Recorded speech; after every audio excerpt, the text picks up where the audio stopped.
ربنا ما خلقت هذا باطلا سبحانك فقنا عذاب النار.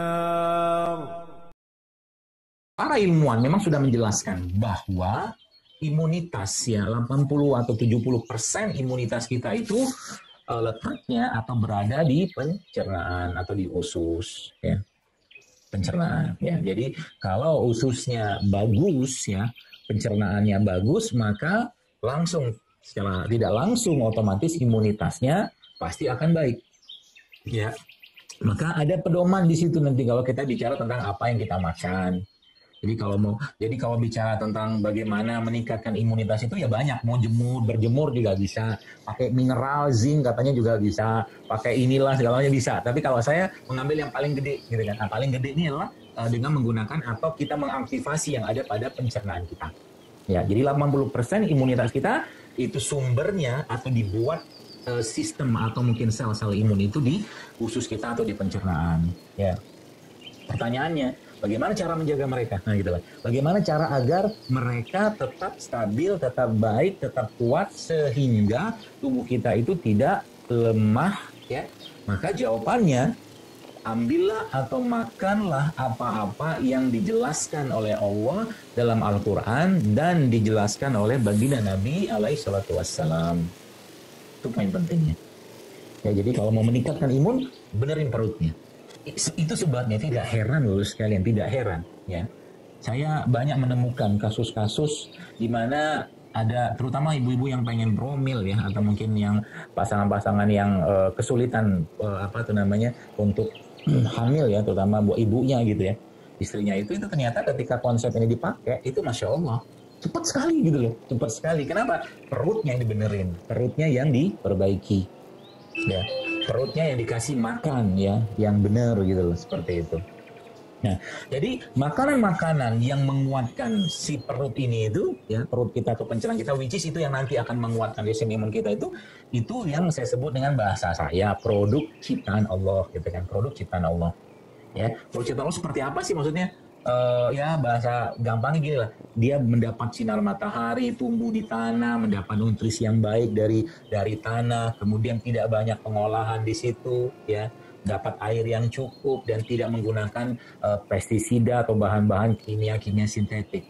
Saya kemarin mendapatkan sebuah postingan lah gitu kan, itu menjelaskan tentang penurunan kadar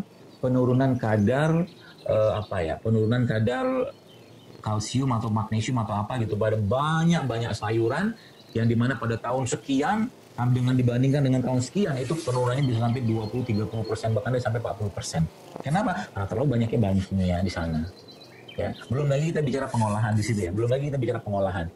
Pengolahan yang akhirnya membuat makanan-makanan tadi banyak sekali berkurang zat-zat gizinya di situ.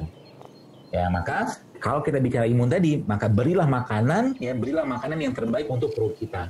Dengan cara apa? Makan makanan yang tidak banyak pengolahan di situ. Contoh, misalkan gini kan,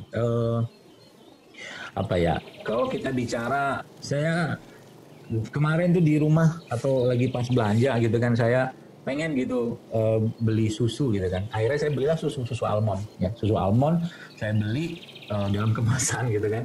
Terus saya lihat di situ kan, kalau sudah dikemas pasti akan ada bahan-bahan tambahan pangan sintetik di sana gitu kan.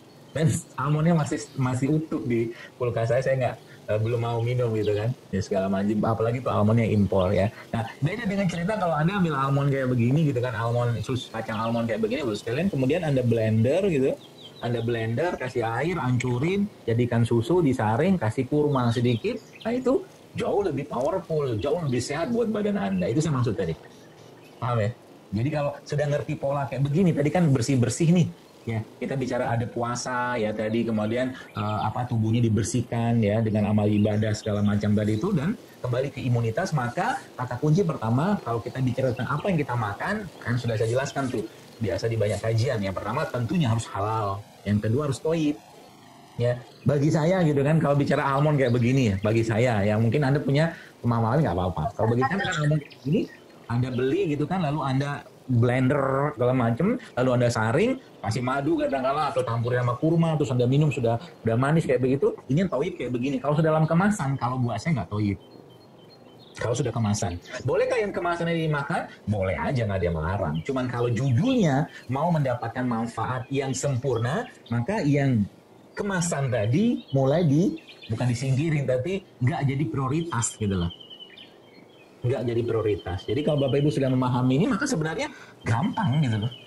Semakin banyak produk-produk asli ini yang masuk ke badan kita, maka semakin tubuh bisa memperbaiki dirinya sendiri. Contoh, mungkin kalau Anda yang pernah baca, tahu Dr. Mark Hyman dari Amerika tuh, kemudian ada juga Michael Greger, saya itu cerita bahwa ternyata kacang almond saja, kita bicara kacang ya secara umum ya, itu kacang almond saja ketika orang merutinkan makan kacang almond, dia nyebutnya dalam bukunya itu How Not to Die gitu kan, itu disebutkan 7 butir saja kacang almond tiap hari sudah melindungi jantung Anda karena lemak yang baik ada pada kacang ini, gitu lah. Jadi semakin kita Bapak sekalian memahami apa-apa yang dikandung di mereka ini, maka sebenarnya ya Indonesia ini kalau penduduknya ya mengoptimalkan apa yang ada pada negeri ini dan apa yang Allah ciptakan, Bapak Ibu sekalian, saya yakin Indonesia ini akan jadi negara yang sangat-sangat sehat. Ya, kunyit berlimpah di negeri kita, jahe berlimpah, bawang, tomat, rempah, rimpang kayak begini gini kan banyak banget di sini. Ya.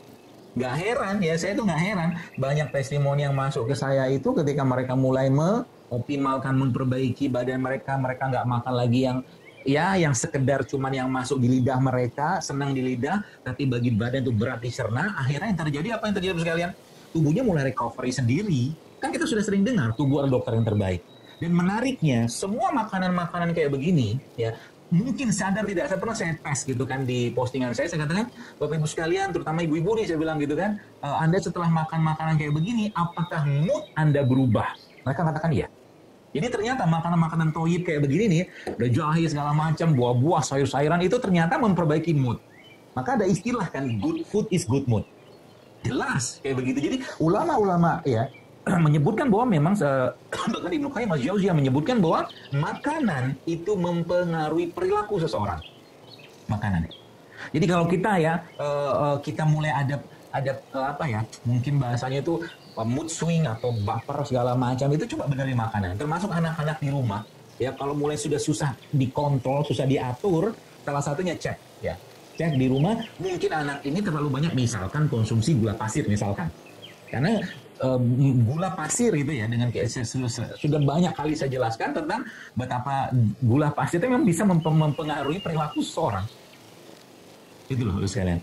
Obatnya apa? Ya begini nih, ini nih. Ya, plus juga yang ada pada Al-Quran atau dijelaskan oleh baginda Nabi alaihi salatu wassalam. Ya. Mungkin ada yang pernah baca postingan saya ya, ini banyak sekali Bapak sekalian, ibu-ibu ya yang hamil ya menggunakan ini aja nih, kunyit, serai sama jeruk nipis, coba modal 3 itu doang Allah kasih mereka hamil. Tapi sebelumnya mereka bilang ya kita udah mulai puasa dok, kita sudah mulai nggak nyampah lagi badannya. Ternyata begitulah, mudah sekali ya. Subhanallah, jadi imun. Jadi makanan-makanan tadi saya jelaskan di awal tadi, makanan-makanan yang tidak baik pada akhirnya akan menyebabkan perubahan perilaku pada diri seseorang. Makanan yang baik, terlalu tinggi karbohidrat, terlalu tinggi gulanya, terlalu tinggi banyak bahan-bahan penyedap segala macam yang sifatnya sintetik, soon or later gitu kan, cepat atau lambat akan mempengaruhi perilaku seseorang. Ya, orang tua kita zaman dulu biasanya makannya simpel-simpel aja lah. Ubi rebus, singkong rebus, kacang rebus, habis itu nyangkul di sawah segala macam, yang dimakan mereka bakar. Zaman sekarang nggak kayak begitu gitu kan, apalagi budaya kuliner yang luar biasa sekarang, sehingga adab-adab makanan, bahkan ya peluang-peluang untuk memberikan nasihat-nasihat agama saat seseorang atau keluarga itu makan hilang dengan begitu luar biasa budaya kuliner. Nggak salah sih, cuman kalau tiap hari makan di luar, akhirnya anak nggak ketemu sama ya bapaknya atau ibunya segala macam, sehingga nggak ada nasihat-nasihat di situ. Dan Nabi kita alaihi salatu wasallam mencontohkan bahwa yang namanya makan bareng itu beliau tuh sering sekali sama sahabat, sama keluarga. Bahkan pernah diriwayatkan ketika salah satu anak tiri beliau dari Ummu Salamah ya, suatu hari Nabi makan di rumah Ummu Salamah, salah satu istri Nabi sallallahu alaihi wasallam. kemudian anaknya Ummu Salamah ini dari istri suami yang sebelumnya yaitu Abu Salamah yang meninggal itu ngambil makanan gitu kan, ngambil makanan semua diambil semua. Lalu Nabi menasihati dia, bukan dilarang. Ya Nabi bilang ya gulam, wahai anak gitu kan, wahai anakku ya seperti itulah. Kalau kau lagi makan maka ambillah makanan yang paling dekat sama dirimu. Gitu. Dan jangan ambil yang jauh, dan jangan ambil semua, ambil secukupnya, gitulah nasihatnya kurang lebih. Itu kan ada terus kalian. Jadi subhanallah ya, jadi kalau kita lihat indah banget Islam itu. Ya maka Nabi kita memberikan contoh ya, contoh itu semua. Dan apa-apa yang sudah dimakan oleh bapak moyang kita, yaitu Nabi Adam alaihissalam ya, di surga itu sebagian Allah turunkan atau ciptakan di bumi. Contoh kita jahe kan di surga ada sungai jahe atau mata air dari jahe. Maka di dunia Allah ciptakan jahe tentunya tidak akan sama. Di surga ada madu, ya maka madu, sekalian, minumannya penghuni surga. Ya, di surga ada susu, tapi bukan susu kemasan. Ya, susu bagus dikonsumsi, tapi kalau bicara tentang susu kemasan, kalau saya pribadi lebih memilih untuk susu fresh, ya susu yang betul-betul diambil dari peternakan yang sehat, ya. Yang kita mungkin di Indonesia saya nggak tahu ada apa tidak, tapi peternakan seperti ada New Zealand itu, di New Zealandia baru ya, yang grass fed, sapinya makan rumput, gitu loh. Kenapa? Karena kalau sudah masuk berbagai bahan-bahan yang digunakan untuk memperbanyak susu sapinya, ya dengan hormon segala macam, otomatis susunya juga akan penuh dengan hormon. Ya seperti itulah. Ya jadi lagi-lagi saya sampaikan, jadi imunitas kita itu dikuatkan dengan cara apa?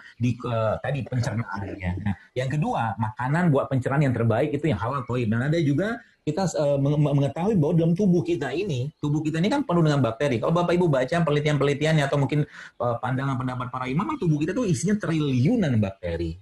Ya, maka subhanallah caranya lah kasih makan bakteri tadi atau kita supply bakteri tadi dari luar yang kita kenal dengan fermented food atau probiotik dengan probiotik. Jadi makanan-makanan probiotik atau minuman probiotik yang sudah fermentasi tapi tidak ada alkohol tentunya, itu yang terbaik, bukan terbaik, sangat baik untuk menjaga imunitas kita di saat seperti sekarang ini. Yang termasuk dalam keadaan wabah seperti ini, saya banyak sarankan teman-teman juga untuk mengkonsumsi probiotik. Nah, isi probiotik apa? Kuman, kan kuman baik. Ya, itu sebabnya ya jangan musuhi kuman. Jadi saya lihat ada satu iklan gitu kan, iklan sabun lah gitu kan. Mari kita dukung Indonesia perang melawan kuman. Saya ketawa aja gitu. Nah, kenapa saya ketawa? Nah, tubuh kita isinya kuman semua kok. Di tangan ada kuman. Ya. Di muka semua bagian tubuh kita ada kuman semua. Subhanallah. Ya. Di vagina, di jalur lahir wanita itu ada kuman. Laki-laki juga. Semua ada kuman. Nah, sekarang mau dimusuhin. Marahlah mereka. Itu sebabnya seperti saya sampaikan. Bahwa jangan musuhi mereka. Dan kalau bahasa di buku saya itu bersilaturahimlah dengan mereka. Gitu. Ya, sehingga anak-anak ya kalau kayak saya gitu, anak-anak lagi pas kita di tempat yang bertanah-tanahan, saya sudah suruh buka mereka alas kaki mereka, sandal kotornya, udah lari-larian situ bertanah-tanah lah. Kalau apalagi kalau Anda punya sawah gitu kan, anak-anak udah main sawah aja.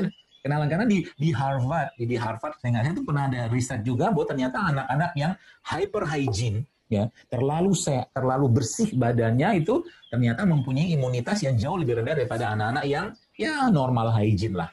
Ya, makanya jangan semua ditelan-telan iklannya gitu kan. Semua cuci pakai sabun yang semua kuman 99% kumannya mati bla bla bla bla gitu lah. La in syakartum la azidannakum wa la in kafartum inna 'adzab